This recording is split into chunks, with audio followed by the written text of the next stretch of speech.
I'm feeling kind of blue this morning. Why is that, Lisa? We're nearing the end of this course. We're not done with the subject yet. It's quite a long journey. Welcome to Statistics for Business 1. I'm Shankar, your instructor. And this here is Lisa. And I prefer roads that are less taken. She tends to get frosty when she is blue. We're going to be talking about decision trees today. So Lisa here can freely choose whichever path she wants. I'm happy with that. In this segment, we'll put together everything we've learned so far in probability. That includes Bayes' rule. Business scenarios tend to have several twists and turns. We'll pick up a problem in banking and learn how to make analytical decisions based on the available data. Along the way, we'll learn how to build a decision tree and enhance it with the data that's given to us. We will then apply Bayes' rule to derive a fundamental conditional probability and solve the problem. Here's a scenario. Trendy Bank or T-Bank is a small retail bank in Bangalore with a diverse clientele. Even though it charges a small fee for all of its services, interest on loans forms the primary source of its sustenance. Venkat, who took over as the bank president 2 years ago, is known for his thorough analytical approach. For several years, T-Bank handed out loans to its clients purely based on high ratings from a credit rating service.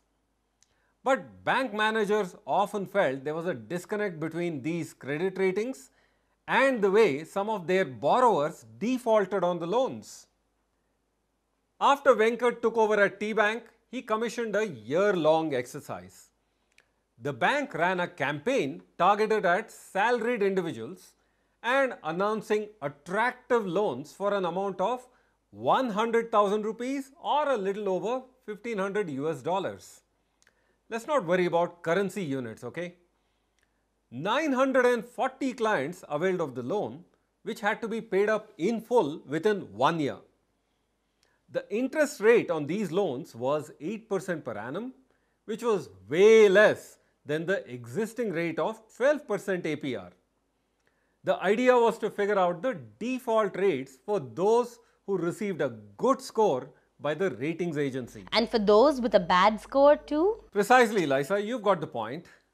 After this year-long exercise, Venkat examined the status on all of the loans. Here is a spreadsheet that we can look at more closely. We have the age of the borrower in number of years, which has been classified into 3 levels, 1, 2 and 3. We've got the education level of the borrower, which could be school, post-school or college. The credit score is 0 as reported by the agency if the person has a bad credit and 1 if he or she has good credit. Here's the annual salary, the exact numbers, which has been classified at 2 levels, 1 and 2. We will explain that later. And finally, this is what we should be looking at, whether the loan was paid in full or not.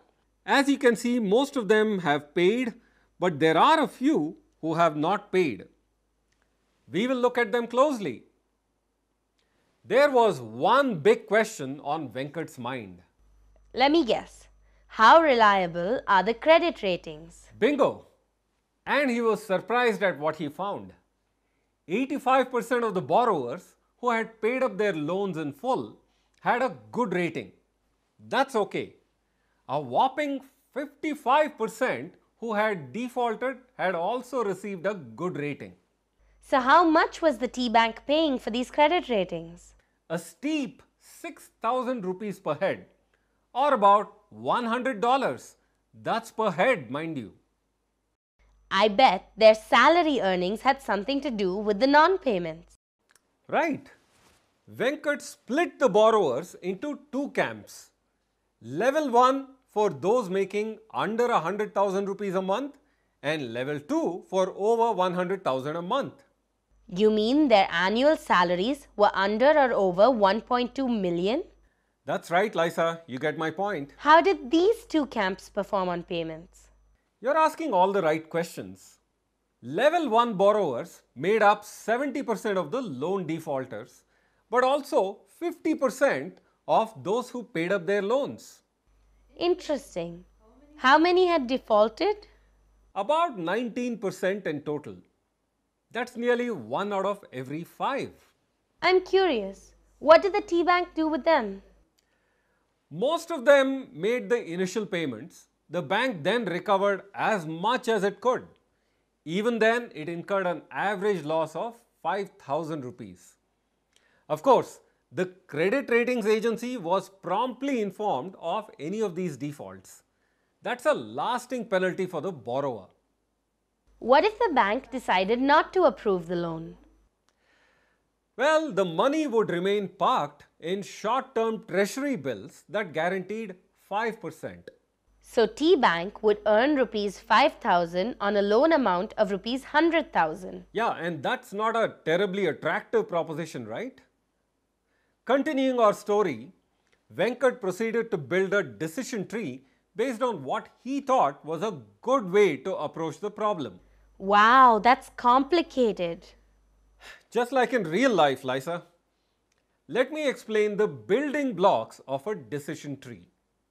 The square nodes of the tree are decision nodes and the circular nodes are probability nodes. Multiple strategies can spring forth from a decision node.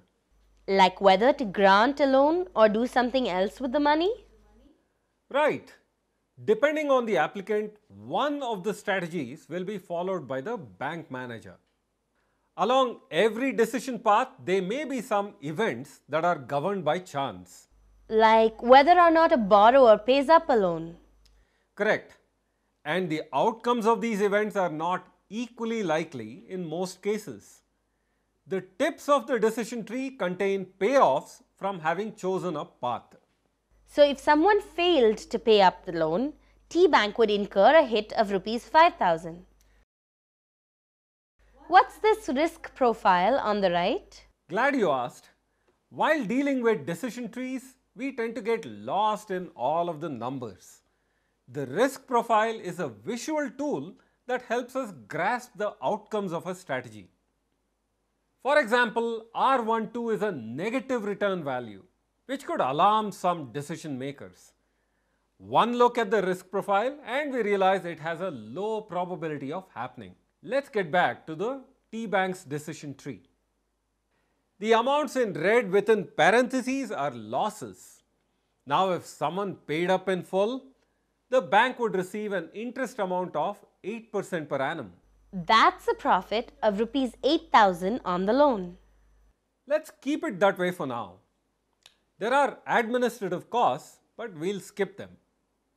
After building this big tree, Venkat began to wonder if the credit rating was worth investing 6,000 rupees per head. How about we ignore the rating and proceed? Which is what the bank president began to explore.